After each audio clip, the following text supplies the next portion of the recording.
Okay, tell me a little bit about you guys' involvement with the Kalamazoo Mud Run, the first annual. Yeah, well, we have this ministry in Uganda that we've been partnering with for years, and they've always had droughts that have been a constant problem. And so we've sent, along with other churches in Kalamazoo, have sent money over there to help give individual tanker trucks full of water, and we were looking for a longer term solution. And when somebody thought, well, wait a minute, we have 45 acres of property here, why don't we use it in some creative way? And that's kind of our mission, is to creatively demonstrate God's love. And so we kind of thought, okay, maybe that's something we can put together.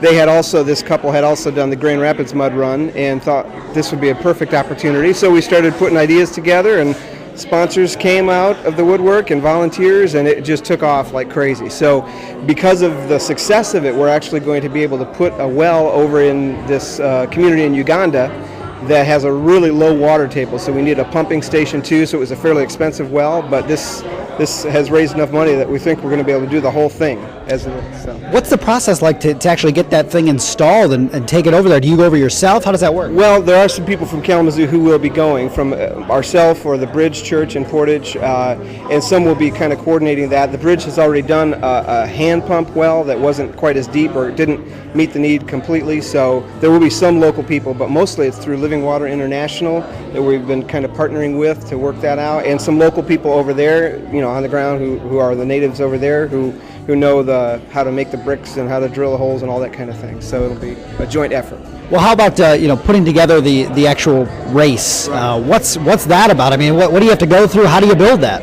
Well, that's a great question. There were some trails that were kind of back in our woods that were, they were grown over, so it's just taken a ton of work from volunteers, just clearing out trees, clearing out roots, constantly raking up the sticks that fall, and just widening the trail. And so we've gotten back there with a lot of machines, a lot of legwork, a lot of, just grunt work, and have cleared out, really, it's a 2.5K loop, and so you run it twice.